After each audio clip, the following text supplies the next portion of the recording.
네, 이번 시간엔 가지급금이 뭔지 한번 설명드리겠습니다. 제가 강의하면서 가지급금 얘기를 몇 번 했던 것 같은데 신입사원이면 가지급금 단어도 생소하죠.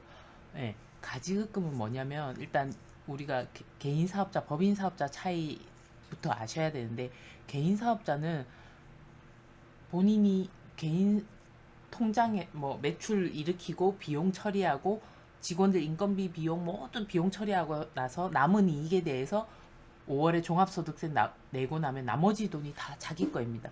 그래서 돈이 부족할 때는 뭐 사업자 매출 일어난 돈에서 쓰면 되고 해요.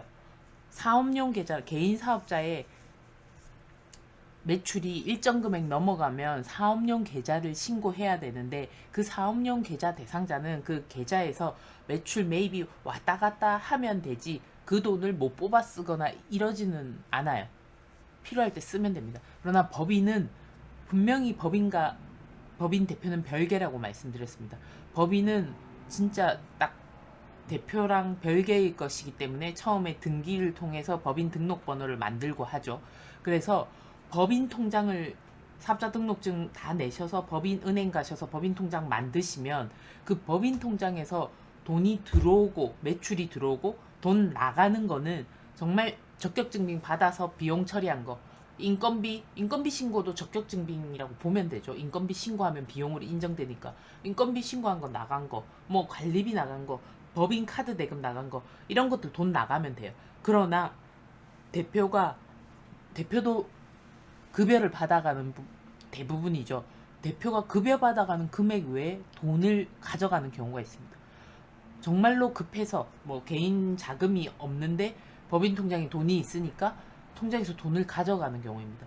이거는 원칙적으로 법인이 대표한테 돈을 빌려준 거기 때문에 법인 입장에서 보면은 뭔가요? 돈을 빌려줬잖아요. 그러니까 자산이죠. 대표 입장에서는 빌렸으니까 차입금이죠. 그래서 가지급금은 대표가 증빙 없이 돈을 가져갔거나 물론 거래 관계에서 업체 매출 그러니까 우리 사업 관계에서 돈을 뽑아 쓰기는 했는데 증빙이 없는 경우들도 허다해요. 특히 건설업 같은 경우에는 뒤로 커미션 수수료 뭐 이런 거 많이 주기 때문에 사업과 관련한 업무 관련 지출 비용은 맞는데 증빙이 없어요. 뭐 인건비로 신고할 수도 없고 이런 증빙 없는 비용들과 그런 거에 대해서 돈을 뽑아가거나 아니면 대표님이 진짜 자기가 돈이 필요해서 개인적으로 뽑아가거나 이런 게 다 가지급금이 됩니다. 가지급금은 법인이 대표한테 빌려준 돈 자산입니다. 나중에 돌려받아야 되는 돈이죠. 그러니까 자산 안에 가지급금이라는 임시계정을 씁니다.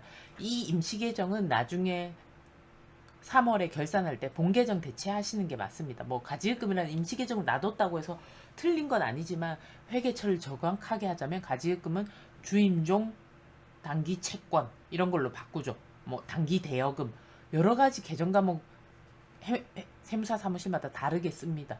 뭐 틀린 건 아니에요. 일단 이 개념을 아시라는 거죠. 가지급금 법인이 대표한테 빌려준 돈이죠. 그래서 법인 통장에서 돈이 나갔는데 증빙이 없는 경우, 대표가 돈을 그냥 뺏은 경우. 그러면 이거 계약 관계를 원래는 계약서를 쓰고 이자를 주고 하셔야 됩니다. 돈을 빌려준 거래 관계니까 당연히 얼마를 빌려갔고 몇 월 며칠에 빌려갔고 언제 갚을 것이며 연 이자율은 어떻고 이거는 매월 지급할지 연에 지급할지 법인과 대표 인적사항 적어서 사인하고 이게 계약서겠죠. 계약서가 있고 이자 지급한 내역이 법인 통장에 돈이 들어오고 해야 됩니다. 그런데 대부분의 경우 그런 걸 안 해요. 그러면 아무것도 불이익이 없을까요?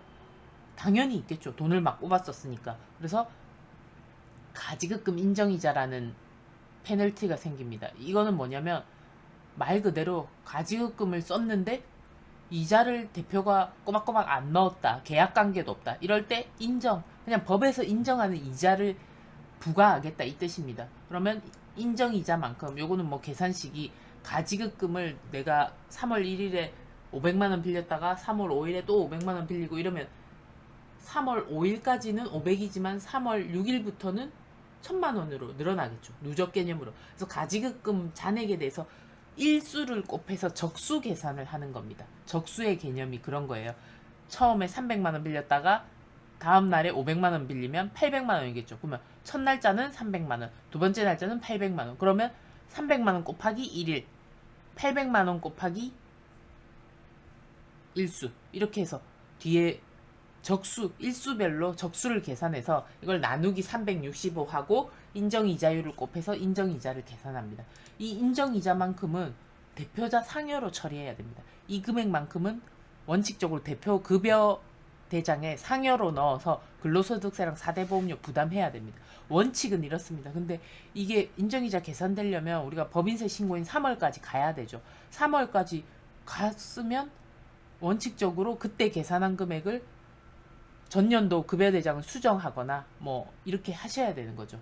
그러면 연말정산도 수정해야 되고 뭐 이런 일이 벌어집니다. 지급명세 제출도 해야 되고 실무적으로 그렇게까지 하는 곳이 많지 않다고 저는 생각하고 있습니다. 그래서 일단은 일반적으로 하는 이 인정이자 계산을 더 좀 프로그램에서 계산을 해줍니다. 그건 나중에 알려드릴게요.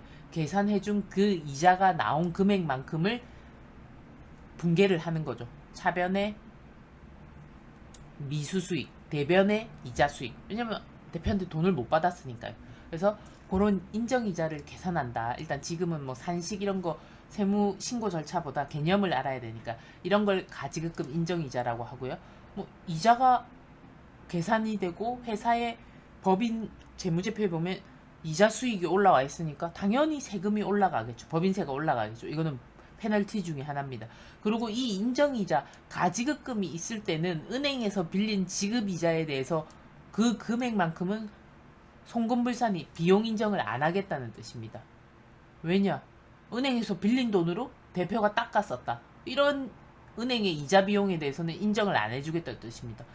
이거 만약에 다 인정해주면 대표가 은행에서 빌려서 다 들고 가버리겠죠. 그러면 회사 입장이 좋잖아요. 이자 비용 처리하고 대표는 돈 들고 가고 너무 좋습니다. 그래서 이 이자 비용 부분에 대해서 대표가 가져간 돈에 대한 이자 비용 부분만큼은 비용 처리를 못 해주겠다. 따라서 법인세가 증가하겠죠. 이것도 페널티입니다. 그래서 인정이자가 있으면 지급이자 송금불산이라는 세무조정이 세트로 따라온다고 생각하셔야 돼요. 기억하시고요. 그다음에 가세 당국의 관심 대상이 됩니다. 대표이사가 개인의 부당한 사용으로 보아서 상여 처분해야 되는데 이런 금액이 많다. 가지금이 막 쌓여 있다. 이거는 세무조사 대상 시 우선 세무조사 대상이 될 소지가 있습니다. 그리고 금융거래 시에도 자금 차입 등에 있어서 불리한 요소로 작용합니다. 거액의 가지금이 있는 경우에는 신용도 하락이 되고 자금 차입 시 금리 인상 뭐 이런 불합리한 점이 있겠죠. 기타 뭐 또 많은데 일단 간략하게 이 정도 아셔야 되고요. 법인 대표들한테는 대표님 가지금이 이렇게 있으니까 빠른 시일 내에 갚아 넣으셔야지만 인정이자가 계산이 그나마 그 일수만큼만 되고 줄어듭니다. 이렇게 얘기하시고 빨리 가지금을 갚아 넣는 방법으로 얘기를 해주셔야 됩니다.